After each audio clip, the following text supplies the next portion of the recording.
ఇదేమిటి జగన్మోహన్ రెడ్డి గారు, ఓటు వేయలేదని ప్రజలు నిందించడం ఏమిటి? ఇదెక్కడ చోద్యం? ఈ ఓటమి ఊహించలేదన్నారు, బాగుంది. మీరేంటి ఎవరు ఊహించలేదు ప్రజలు మీకు ఇలాంటి ఘోర పరాభవాన్ని కట్టబెడతారని? ఓడిస్తారనుకున్నాం కానీ ఇలాంటి స్క్రిప్ట్ రాసి పెట్టారని ఎవరు అనుకున్నారు? కాబట్టి ఊహించలేదన్నంతవరకు బాగానే ఉంది. కానీ బటన్ నొక్కి డబ్బులు పంచితే ఆ డబ్బు తీసుకొని కూడా ఓటు వేయలేదని అక్క చెల్లెమ్మలను, అన్నదమ్ములను, అవ్వాతాతలను నిందించడం ఏమిటి? మీకు ఓటు వేస్తేనే వారికి ప్రేమాభిమానాలు, ఆప్యాయతలు ఉన్నట్లా? వేయకపోతే లేనట్లా? ఆ అక్క చెల్లెమ్మలకు పిల్లలు లేరు? ఆ పిల్లలకు మంచి భవిష్యత్తు కావాలని వారు కోరుకోరు? ఆ అవ్వాతాతలకు కొడుకులు, కూతుళ్ళు లేరు? వారికి భద్రమైన జీవితం ఉండాలని ఆ అవ్వాతాతలు కోరుకోరు? మీరు బటన్ నొక్కితే ఖాతాల్లో డబ్బులు పడ్డాయి, నిజమే. కానీ వారందరికీ కుటుంబాలు ఉన్నాయే. ఆ కుటుంబాలకు మీరు వేసిన డబ్బులతోనే తెల్లారదు కదా. మీరు పెంచిన విద్యుత్ ఛార్జీలు కడుతున్నది వారు కాదు. దేశంలో ఎక్కడా లేని ధరలతో మండిపోతున్న పెట్రోల్, డీజిల్ కొంటున్నది వాళ్ళు కాదు. మందు సంగతులు బహిరంగంగా మాట్లాడడానికి చాలామంది సంకోచిస్తారు, కానీ నేను ఊరుకోను. ఉన్న సంగతి ఉన్నట్టు మాట్లాడుకోవాల్సిందే. నాకు నచ్చిన బ్రాండ్ మందు తాగే నా హక్కును తీసేయడానికి ఈయనెవరు అని ఎవరైనా ప్రశ్నిస్తే ఏమిటి మీ సమాధానం? చెప్పండి. పెంచిన మద్యం ధరల సంగతి అలా ఉంచండి. నా బ్రాండ్లు మాత్రమే తాగాలంటూ మందుబాబులు మీరు చేసిన ఘోరమైన జులుం భారతదేశంలో గతంలో ఏ పాలకుడన్నా ఎప్పుడన్నా చేశాడా? నేను బటన్ నొక్కి డబ్బులు వేస్తే అవి తీసుకుని కూడా ఓటు వేయలేదని మీరు ఎవరినైతే నిందిస్తున్నారో ఆ అక్క చెల్లెమ్మలకు భర్తలు, కొడుకులు లేరు? మీ పుణ్యమా అని వారి మందు ఖర్చు బడ్జెట్ పెరిగిందని, దానికి తోడు మీ బ్రాండ్ల మందు తాగితే ఒళ్ళు కూడా గుల్లవుతున్నదని ఆ అక్క చెల్లెమ్మలకు తెలియదు? ఇదంతా అలా ఉంచండి జగన్మోహన్ రెడ్డి గారు. ఎవరి డబ్బు ఎవరికి ఇస్తున్నారు మీరు?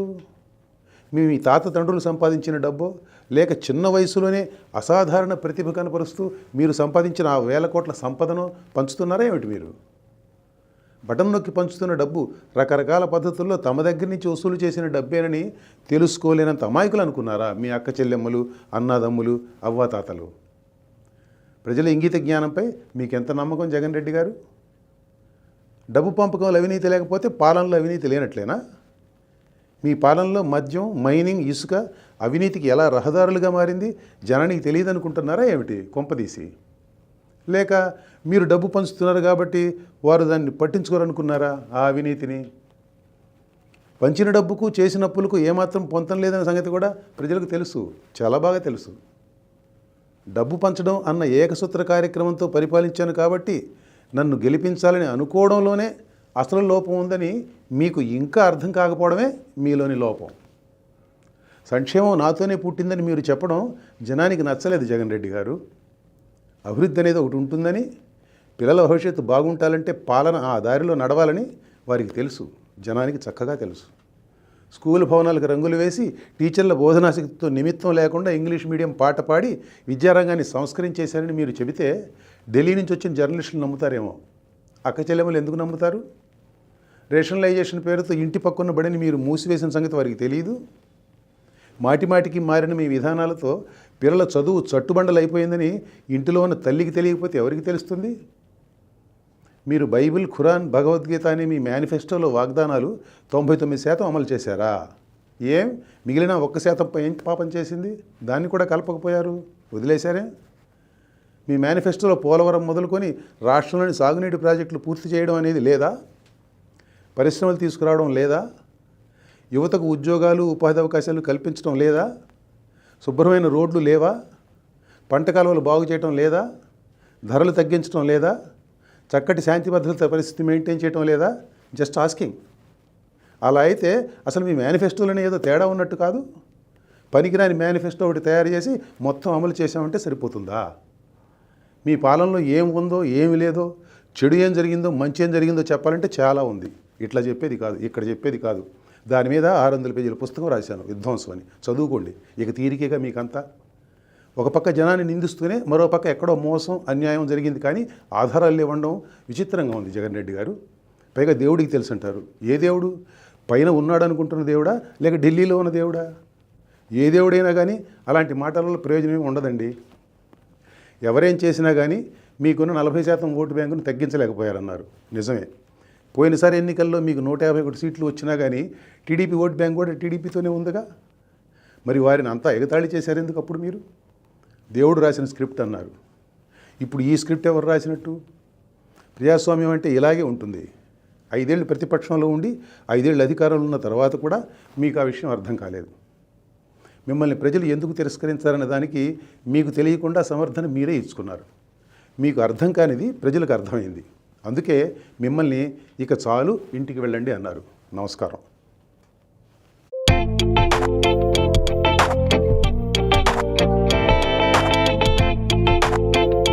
చంద్రబాబు నాయుడు గారు, మీరు ఢిల్లీ వెళ్ళి ఫోటోలు తీసుకొని మోదీ గారు పక్కన కూర్చున్నారని న్యూస్లో రావడం కాదు. దేవుడు మీకు ఇచ్చిన అవకాశాన్ని మీరు కోల్పోకండి. 95, 96, 97 3 శాంతి సభల్లో హైదరాబాద్లో నా పక్కన మీరు కూర్చున్నప్పుడు ఏం చెప్పారు? మీరు దేవగౌడ్ని పిఎం చేశారు, మీరు ఇప్పుడు పిఎం అవ్వండి అంటే మంచి అవకాశం ఇచ్చినప్పుడు చేస్తాను సార్ అన్నాను. ఇదే దేవుడు మీకు ఇచ్చిన చివరి అవకాశం. లైఫ్లో మళ్ళా మీకు ఒక అవకాశం రాదు.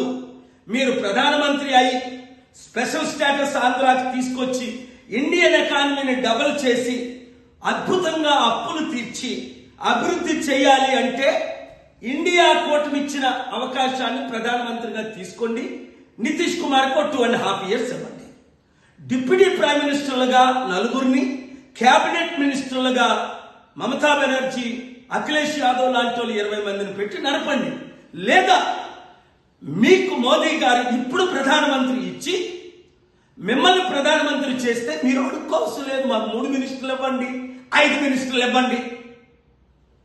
బుర్ర వాడండి, తెలివితేటలు వాడండి, పనికి వాళ్ళ బానిసలు కాకండి.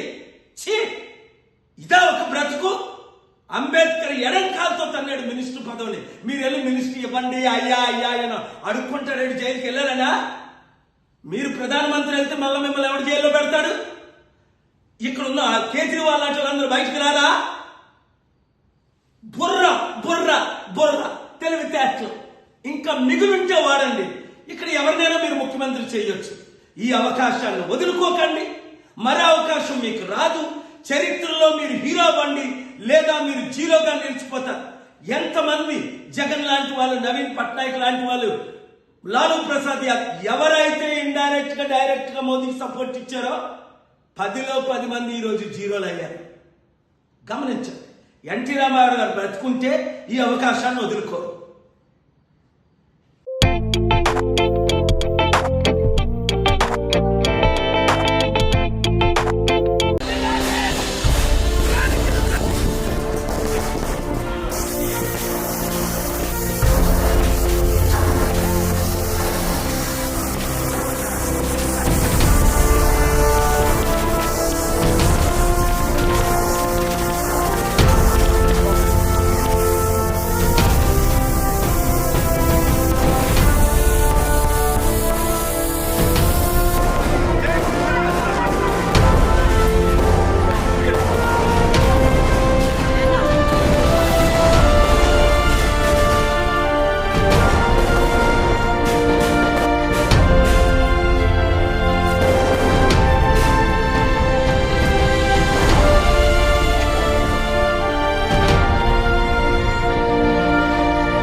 భారత మూలాలున్న అమెరికన్ ఆస్ట్రోనాట్ సునీత 5వసారి అంతరిక్షంలోకి చేరుకున్నారు. బుధవారం ఉదయం 10:52 గంటలకు ఫ్లోరిడాలోని కేప్ కాన్వెరల్ స్పేస్ ఫోర్స్ స్టేషన్ నుండి నాసా ప్రయోగించిన అట్లాస్ వి రాకెట్ నింగిలోకి విజయవంతంగా దూసుకెళ్లింది. ఈ సందర్భంగా భారత ప్రజలు ఆమెను అభినందిస్తూ ఉన్నారు.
ఈరోజు ఈ ప్రెస్ సమావేశం మన క్యాంబోడియా రిలేటెడ్ ఆపరేషన్ ఏదైతే ఇక్కడ నుంచి వైజాగ్ సిటీ పోలీస్ తరఫున లాంచ్ చేసినామో దానికి సంబంధించి లేటెస్ట్ వివరాలు మీ అందరికీ అందచేయాలని చెప్పేసి ఈ ప్రెస్ మీట్ ఏర్పాటు చేస్తున్నాము.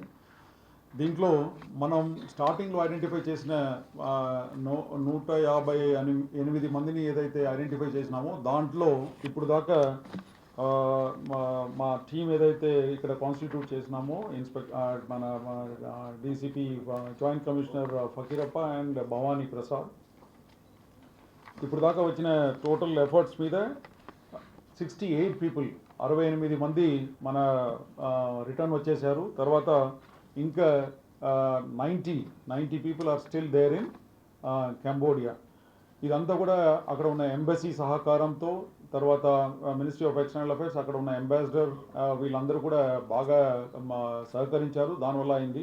ఈరోజు మన సమక్షంలో అక్కడి నుంచి లేటెస్ట్గా వచ్చిన 4 ఉన్నారు. దాంట్లో ఒక మహిళ కూడా మన సమక్షంలో ఈ ప్రెస్ మీట్లో ఉన్నారు. వాళ్ళు అక్కడ అనుభవించిన విషయాలన్నీ కూడా చెప్తారు.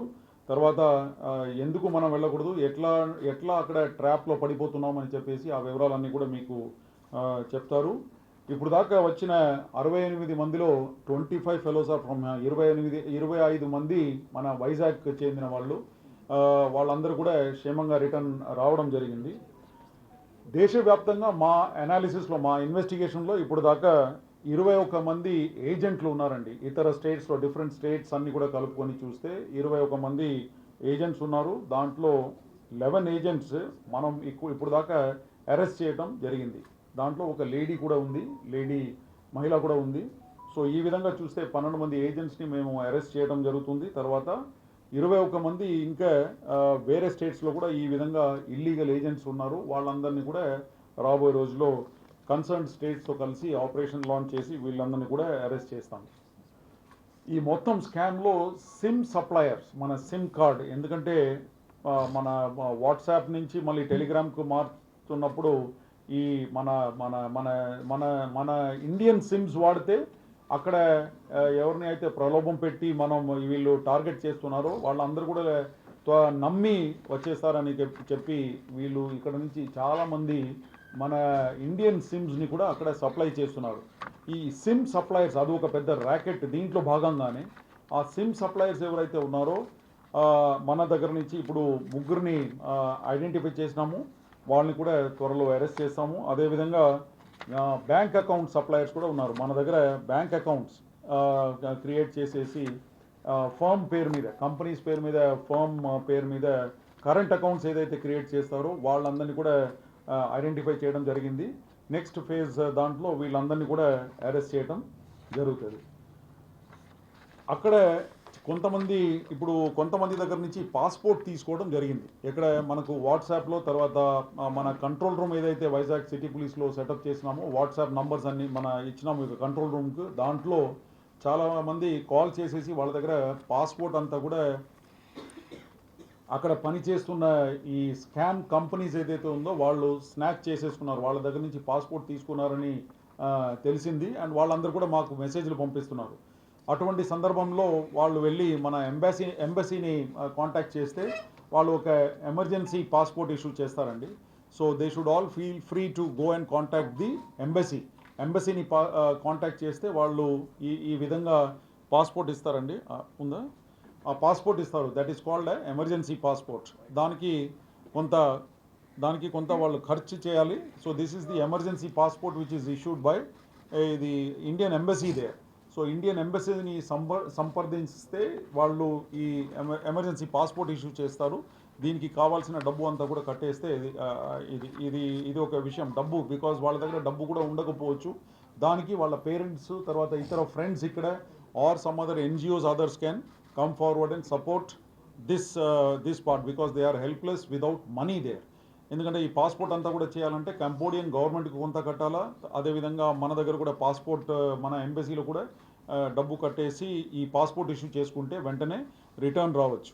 So this is the emergency passport అండి. సో ఈ మెసేజ్ అక్కడ ఉన్న వాళ్ళందరికీ కూడా అందజేస్తే మీడియా ప్రెస్ ద్వారా definitely it will be very useful. దీన్ని విని వాళ్ళందరూ కూడా ఎంబసీ స్టాఫ్ని, అక్కడ మన కంబోడియన్ ఎంబసీ ఏదైతే ఉందో ఫినామ్ ఫెన్లో, అది వెళ్ళి సంప్రదించిన వెంటనే వాళ్ళు కూడా స్పందించి definitely they will come to the rescue of all these human trafficking victims ఎవరైతే అక్కడ ఉన్నారో వాళ్ళందరూ కూడా వచ్చేస్తారు.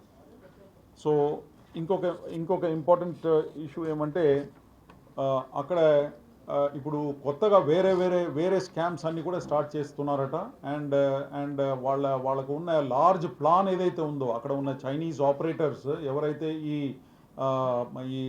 స్కామ్ కాంపౌండ్స్లో ఉన్నారో వాళ్ళు చేయబోతున్న స్కామ్స్ అన్నీ కూడా వీళ్ళు తెలుసుకున్నారు. మన దగ్గర ఇప్పుడు అక్కడి నుంచి ఎస్కేప్ అయి వచ్చిన వాళ్ళందరూ కూడా తెలుసుకున్నారు. ఇప్పుడు చివరికి డబ్బు అంతా కూడా బిట్ కాయిన్స్లో కన్వర్ట్ అయిపోయి అది చైనీస్ చేతులకు వెళ్ళిపోతుందని చెప్పేసి స్పష్టంగా చెప్తున్నారు. తర్వాత మా ఇన్వెస్టిగేషన్లో కూడా పీపీటీ పెడతారా, డిఫరెంట్ స్కామ్స్ ద్వారా చీట్ చేసేసి సెక్స్టార్షన్, తర్వాత ఆన్లైన్ జాబ్ ఫ్రాడ్స్, ఇట్లాంటి పనులు చేసిన తర్వాత ఏదైతే డబ్బు వస్తుందో అది one account the other account, ఈ విధంగా అకౌంట్స్లో ట్రాన్స్ఫర్ చేసేసి చివరికి it is being converted into bit coins. ఆ బిట్ కాయిన్స్కు కన్వర్ట్ చేసిన తర్వాత finally it is landing in to the hands of the Chinese. So ఈ వివరాలన్నీ కూడా మాకు అక్కడి నుంచి తప్పించుకొని వచ్చిన వాళ్ళు చెప్తున్నారు. తర్వాత మా ఇన్వెస్టిగేషన్లో వచ్చిన డీటెయిల్స్ ద్వారా కూడా మేము ఫైనాన్షియల్ ట్రాకింగ్, ఫైనాన్షియల్ ఏది మనీ ట్రాన్స్ఫర్ ఇదంతా కూడా చూసిన దాంట్లో ఈ వివరాలు అన్నీ కూడా అక్కడ ఉన్న ఐపీ అడ్రసెస్ అన్నీ కూడా ట్రేస్ చేసినాము. ఏ ఐపీ నుంచి అక్కడ నుంచి కాల్స్ అన్నీ వస్తుంది, వాట్సాప్ కాల్స్లో ఐపీ ట్రేస్ అన్నీ చేయవచ్చు కదా. ఆ విధంగా చేసిన తర్వాత ఏం తేలిందంటే ఇదంతా కూడా కంబోడియా తర్వాత మ్యాన్మార్ బార్డర్ అక్కడ నుంచి ఇదంతా వస్తుంది. ఆ ఐపీ ట్రేస్ చేసిన తర్వాత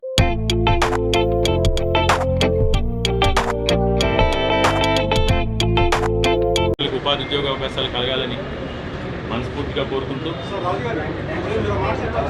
ప్రభుత్వం చేస్తున్న పథకాలు చాలా చెప్పాను. అంటే మీకు మీ టీంకి మధ్యన ఇంపార్టెంట్ లోపం ఉందా? అంటే ప్రజలకి చేరే క్రమంలో కొన్ని చోట్ల కార్యకర్తల యొక్క భాగస్వామ్యం లేకుండానే జరిగింది.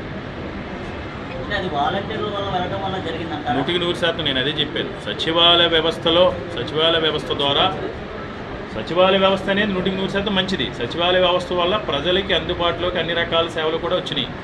వాలంటరీ వ్యవస్థ వల్ల ప్రజలకు మంచి జరిగింది. 100% కూడా అవినీతి రహితంగా చాలా వరకు కూడా అవినీతి రహితంగా మిడిల్ మ్యాన్ లేకుండా జరగటం అయితే క్షేత్రస్థాయిలో పరిపాలన వికేంద్రీకరణ జరిగింది. పరిపాలన వికేంద్రీకరణ ప్రజలకు మేలు జరిగింది. రాజకీయంగా వచ్చేటప్పటికీ ఆ నాయకుడికి ఆ కార్యకర్తకి ప్రజలకి మధ్య ఒక అవినాభావ సంబంధం లేకుండా, ఎందుకంటే తెలియని పరిస్థితులు. అంటే ఒక ఎగ్జాంపుల్కి ఓపెన్గా మాట్లాడుతున్నాను, వాలంటీర్ని నియమించింది ఈయన. సో ఈయన పరిస్థితి ఎలా ఉందంటే ఎవరైనా వచ్చినప్పుడు ఈయన దగ్గరికి వచ్చే ఏదైనా పని మీద వచ్చేటప్పుడు రాజకీయంగా ఎవరైనా ఆలోచిస్తాం, రాజకీయంగా ఎందుకు చేస్తాం, ఎవరో ఒకరు పని రావాలి, మన దగ్గరికి వాళ్ళు పని చేయాలి, దాని ద్వారా నాకు పేరు రావాలంటే రాజకీయాల్లోకి వస్తాం మనం. సో ఇక్కడ ఏమైంది, ఈయన దగ్గరికి రావాల్సిన అవసరం లేదు, కార్యక్రమంకి రావాల్సిన ఇతని దగ్గర రావాల్సిన అవసరం లేదు. ఆ వాలంటీర్ దగ్గరికి వెళ్ళారు, ఆ వాలంటీర్ ద్వారా చేయించుకున్నారు. రేపు ఎన్నికలు అడిగే క్రమంలో కూడా మేము వాలంటీర్ మీద డిపెండ్ అవ్వాల్సి వచ్చింది కదా. నా వ్యక్తిగత అభిప్రాయం, నిజాయితీగా మాట్లాడాలి, వాలంటీర్ మీద డిపెండ్ అవ్వాల్సి వచ్చింది. ఆ వాలంటీర్ లేరు కదా ఎన్నికల ప్రక్రియలో, వాలంటీర్ కోర్టు పక్కన పెట్టింది కదా. అప్పుడు ఏమైంది, నాయకుడు ఎత్తుకోవాల్సి వచ్చింది, ఆ కార్యకర్తలు ఎదుర్కోవాల్సి వచ్చింది. కార్యకర్త వెళ్ళి వెతుక్కుని ఎవరెక్కడ ఉన్నారో ఏంటి, ఎవరికి ఏ మేలు జరిగిందని కార్యకర్త వెతుక్కోవాల్సిన అవసరం వచ్చింది. 100% చాలా మంచి జరిగింది. కానీ ఎన్నికల సమయంలో ఆ వ్యవస్థను నిర్వీర్యం చేయడం వల్ల, ఆ ఎన్నికల కమిషన్ తీసుకున్న నిర్ణయం వల్ల ఆ తక్కువ టైంలో టైం కూడా లేదు, ఎత్తుకోవాల్సి వచ్చింది వీళ్ళు వెళ్ళి. ఏదేమైనా